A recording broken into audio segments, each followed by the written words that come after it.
Oh no, it's Mad Timmy versus Ribley. So I have no idea who these guys are.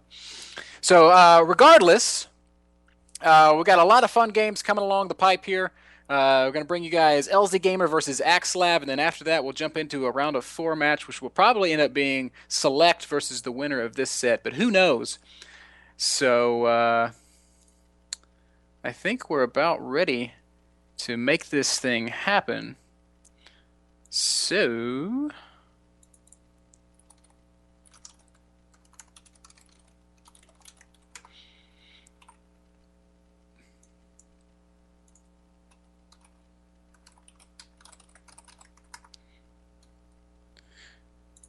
as soon as I get the thumbs up from the stream.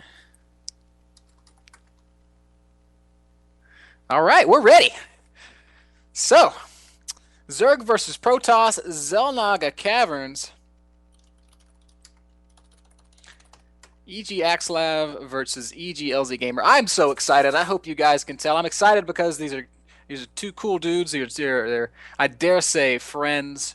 I love hanging out with them at the MLGs. They're always a blast, and more importantly, they're just great players. And it's a PVZ, which is an exciting, fun matchup.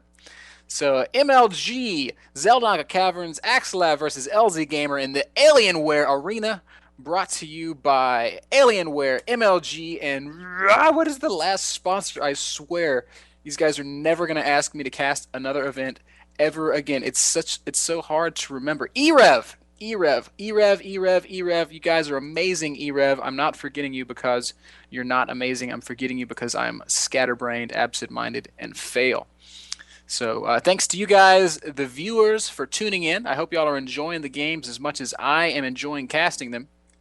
And oh, I'm just giddy at the thought of this. LZ Gamer playing Zerg. He played Zerg in Brood War, and I'm gonna throw LZ Gamer under the bus here. I was talking to somebody about LZ Gamer the other day, and he said to me, in Brood War, LZ Gamer didn't even have a good macro. He just made a bunch of ultras and ran around the map killing stuff. And I thought that was hilarious. I'll be sure to tell Jake that if he wins this game. And he, of course, LZ spawning as the Teal Zerg up here in the top right-hand corner of the screen. His opponent, his teammate, EGXlav, the slowest player in all of North America. Rocking a very solid 32 APM right now. Oh, up to 35, 37. So Axlav bringing his APM up to the next level for his friend and teammate. Looks like LZ is going to go for a Speedling opening. 14 gas, 14 spawning pool. And things on the Protoss side of the map are looking absolutely normal. 1 gas, 1 gate. And that is all. I'm kind of interested in the way this Overlord's moving down the map. LZ sending it right down the center. It looks like he's got it just clicked on the ramp of Axlav. And he's going to have to be really careful as the Cyber Core is going to be starting here shortly. Now, this Overlord should, in all honesty, get to safety before then. But just to be coming across the center of the map like that is just asking for trouble. Cyber Core going down now for Axlav. Still sitting on the 1 gas. LZ Gamer. This probe has done 150 damage to the hatchery. He's serious in his hate of Zerg production facilities, and I can't blame him because Zerg production is pretty tough for Protoss to deal with sometimes. Now here comes that Overlord of LZ Gamer. Axlav is going to see it. Yep, there it is. And if I was Axlav, I would be like, oh, I really want to go kill that. Of course, the problem with going and killing that is that LZ Gamer is going to have Speedlings out on the map, so you're going to be running a little bit of a risk. Pylon block down in the natural of LZ Gamer. Definitely worth it to delay the Zerg expansion by a couple seconds, just as long as you remember to cancel it, as I'm sure Axlav did. And 1, 2, 3 gateways for Axlav. LZ's Overlord is in fact going to find its way to safety over the back ledge here. And yeah, man, this is just shaping up to look like a macro game. I feel like LZ's gotten back on gas awful quickly, though. Normally, you don't see Zerg retake their gas until a little bit later, 35-ish supply or so. So this could be hinting towards either the desire for a very fast layer or towards the desire for some very fast roaches. Of course, there is no roach worn down, and he's already passed the 100 for layer, so I have no idea what LZ Gamer is thinking by mining this much gas. Maybe, I don't know. Surely he's up to something. Meanwhile, Axlav just poking to, wait a second. This is not a 3-gate expansion at all. That's a 4th gateway, so we're going to see some serious aggression out of Axlav here, and I love this. These guys are talking in the lobby before the game. LZ said, "This is the first time you've ever played against my Zerg, isn't it, Axe?" And Axe is like, "LOL, you're Zerg." So he's going to just pile on some 4-gate pressure, and I love that choice, especially after LZ has gone Speedling expand. And look at this, he's still mining gas. LZ, what are you going to do with all of these? He must have forgotten about it. But anyway, the push is on the map now. So Axlav is getting very aggressive here. LZ knows about it. He runs his lings right by it, and he's producing 12 Zerglings now, but he's got no access to any higher tech. He's got no Roach Warren, he's got no Lair, he's got no Baneling Nest, he's got nothing. So, oh man, but Axlav is pushing out with so few units. There are 14 lings out for LZ Gamer now. Axlav is gonna need some really good force fields to make sure that he does not get surrounded and just owned. If this pylon does finish, Axlav will be able to reinforce very well with a lot of zealots. And look at this, forcing all the drones back into the main. And here comes the big warp in of stalkers. And man, I gotta feel like LZ Gamer's in trouble here. He's producing lots of nothing. He supply blocks. LZ Gamer supply blocks himself, and he's not able to make units. Great force fields down by Axlav. Spinecrawler is going to be focused down immediately. Queen's trying to defend with all their might and energy, but they've not got any transfusion. The ramp is now force fielded, so that's going to actually be pretty much all she wrote for LZ Gamer. There's no coming down now. He's going to lose the natural, and with the natural being forfeit, there's virtually no chance of him winning the game, in my opinion. Lair is starting, so I don't know. Maybe he's going to try to switch into mutas. Nope. He's just going to GG it. Very quick and dirty. Axlav with the 4-gate. LZ Gamer with the supply block. You can't do that when you're under pressure, LZ.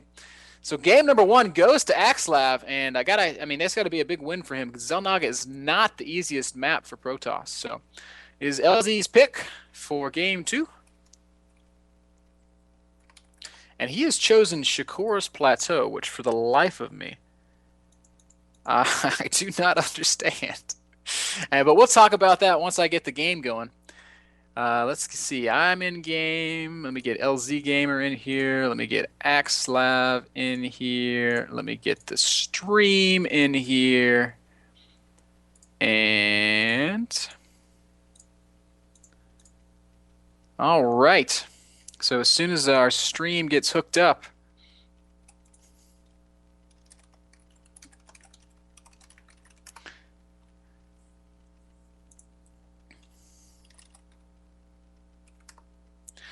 Axlav says ready. Stream says ready. LZ Gamer says ready. All right, good luck, have fun. GG. Game number 2 between LZ Gamer and EGLzGaMeRvsEGAxslav on Shakur's Plateau. And I think this is a very interesting map choice out of LZ Gamer. And here's why. You guys that play Protoss at a high level are probably giggling to yourselves, because this map can be extremely difficult for Zerg. Now, I don't want to be too biased, because I know that there are difficulties that come with playing Protoss as well. But here's what's up. Protoss is able to... Okay, so I was just making sure the LZ wasn't going to 7-pool, and he's not. Protoss is able to forge expand here easily, safely, every time. No questions asked. That gives Protoss uncontested 2-base, uncontested 4-gas. Zerg can't challenge that. Even the powerful Roach Speedling all-in is virtually nullified, because it has to come up this fairly narrow ramp, and it's quite hard to do any real damage with that. On top of that, Zerg can respond by expanding, like mass expanding, going up to like 60, 70 drones. And that's all well and good. Of course, the Zerg's ability to pump units is unparalleled. Absolutely. But there is one really key defining characteristic of this map, and that is the center. There's basically one attack path, right? It's a broad attack path, but there are no real flanking capabilities. You could, I guess, in theory, go up through these rocks, but in all honesty, that's not a real viable choice. And you never want to be flanking down a ramp, especially not against Protoss, because force field's just like shutting that down hard. So this map allows Protoss to take 2 bases easily, and then when they take a third, Zerg has one avenue through which they can attack. Granted, this is fairly open, and this can be kind of hard, but it's extremely tough for Zerg to really punish Protoss here for anything that Protoss does. Now, the way that you offset that, of course, is by using other forms of mobility, drop, Nidus, maybe even Mutalisks. But I gotta feel like LZGamer is not making the best choice. Oh, look at this. Axslav throwing down a cannon as well. It's being extra annoying. Lings should be out in time to keep that from really factoring into things. They are basically hauling ass. And LZ going to surround that with the Zerglings and focus it down. And all this is going to do, Axslav is probably just going to cancel it. This is just going to buy more time, right? This is further delaying the expansion of Zerg. It's forced LZ to now throw down... oh, no, he's just... I don't know what he's doing there. Extractor tricking? I guess to get his queen going, that makes sense. And getting his hatchery down. And LZ knows what's up. He's got his overlord over here. He sees that there is there's the forge and the cannon and the Nexus going up as well, and I do not feel like these 6 Lings have a chance of getting in here. I guess it's a little bit possible, but they're going to have to come through this sort of narrow choke, and I think that probe might even have it blocked. And he does. Really nice positioning there by Axslav. You can tell that he's practiced this before. Excellent building placement. And now Axslav is completely safe. His Nexus will be finishing about in line with the Zerg hatchery. And look at this, LZGamer. Excuse me, EGXslav does have this probe in position, and he's going to scout. LZ taking the fast third base. I don't know if LZ realizes that Axslav saw that. But if this hatchery finishes, Axslav, all he has to do is put a cannon right here, and that hatch is going to have a very tough time being well, doing anything, frankly.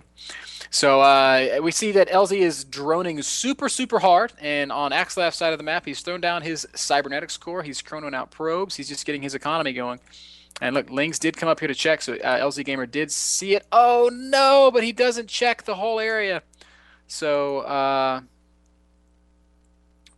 possibly a critical mistake. Hopefully those Lings will get back to work and get back up into the this area here and find that probe. If that probe goes unchecked, then it's going to be trouble. LZ trying to be thorough, trying to scout around everywhere, and still not having found it. Lings are going to continue to scamper around the edges, and surely, yep, he's going to see it. So there's the probe. No shenanigans for you, Axslav. What comes next? Well, of course, double Stargate. This is a very, very powerful powerful choice off of 2 base for Protoss. Of course, for LZGamer to deal with it adequately, he's going to need a lot of queens. We can see that he's just been droning. But Chrono Boost is pretty good. And we can see Protoss is actually ahead in workers here, which is pretty impressive to me. So more drones coming out here from LZGamer. These next 2 will give him the first drone lead he's had all day. No, I lied, because Axslav is just chrono boosting like a freaking champion. And here we go. A Void Ray and a Void Ray. So we're going to see probably 3 Void Rays and then Phoenixes, maybe even just mass Void Ray. I don't know. I know that Axslav has a little bit of a warm spot in his heart for Void Rays. I've caught him on ladder a time or two, and he always makes Void Rays against me, and he always makes me rage. But I don't know. We'll see. We'll see if he. Yep, third Void Ray is on the way, and behind that we're going to. I don't know what we're going to see, but we'll talk more about it when time allows for it. Now LZ Gamer finally starting to let his tech kick in, adding his gases. Certainly going to be starting his lair here soon. He's done a great job of droning. Now finally sitting on a fairly respectable drone lead. Look at this, preemptively throwing down spore crawlers, blind countering Axlav. Very smart. It could be because he's his teammate. Could be because he's just trying to stay as safe as possible. Spores going down in every base. He's also got queens at every base. So he's going to be pretty safe from this Void Ray harassment. Now here's the other thing. For all the, or maybe the Overlord spotted it. Maybe that's why he's throwing down those spores. So let me see here. LZ Gamer Vision. I don't know. I'm gonna guess he saw a Void Ray. Anyway, here's the other thing. When Protoss goes for this 2 Stargate play and doesn't do any damage, that's when Zerg gets way ahead. Because this is a big investment. This slows down Robotech. This basically means Colossi are not going to be a factor for a long time. And this gives LZ Gamer a free pass to make like 80 drones. And you can see that's exactly what he's doing. He's not worried about any ground army whatsoever. There's only a single warp gate here for Axlav. And LZ knows he's super safe here. Up to 63 drones, and he should still be adding more, getting melee upgrades. I love that. Tells me we're probably going to see some Baneling drops. And that is fine by me. Look at these Void Rays being very annoying. Void Rays are such good units. Trying to deny this melee upgrade, but he's not going to be able to. More Void Rays coming out, and wow, LZ Gamer has not prepared enough. He does not have enough queens. There are so many Void Rays out here for Axlav. This could be trouble. 6 Void Rays, and only 4 queens out. Oh no, huge supply block as several Overlords go down. These queens are going to fall. This hatchery is going to fall. And Jake can neither produce nor can he. There's nothing he can do. He needs. This is it. This is GG. Void Ray checkmate. Queens go down. Overlords fall. These things are fully charged. The natural is going to die.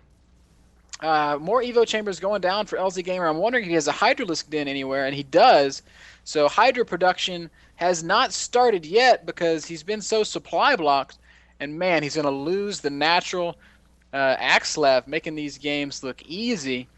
4 gate into Void Rays. And so like I said, if the Stargate does no damage, you're way behind. If the Stargate does do damage, it's a different story. So with 9 Void Rays out, LZ Gamers he's gonna need 30 Hydras to deal with that. Because you're going to see these Hydras are just going to melt under the Void Rays. And now the 3rd base of LZ Gamer, which is now his 2nd base technically, is going to fall. Axlav carefully microing every unit in his army, focusing down the Hydras before they can really even do anything. 1 Void Ray does fall, but not before. Well, only slightly before. Axlav 2-0's LZ Gamer.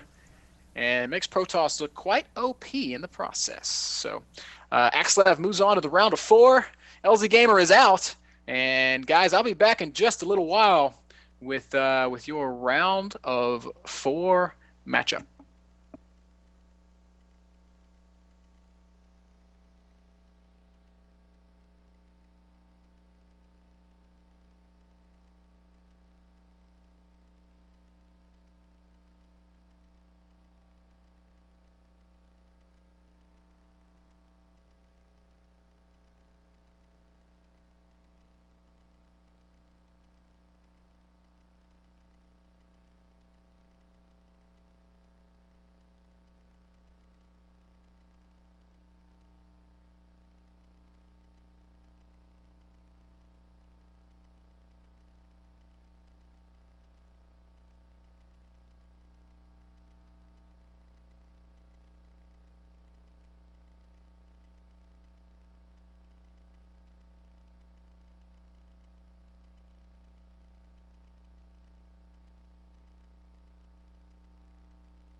All right. I am back, and we are moving into the round of 4. This is the quarterfinal. That's what the round of 4 stands for.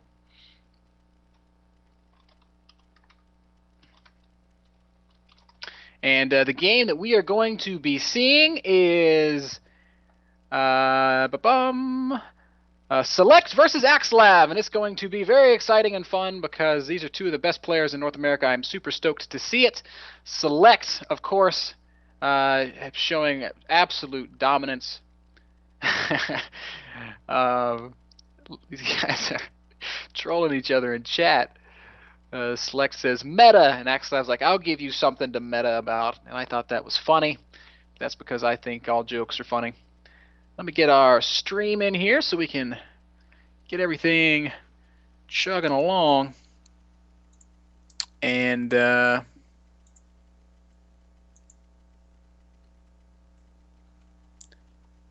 all right. All right.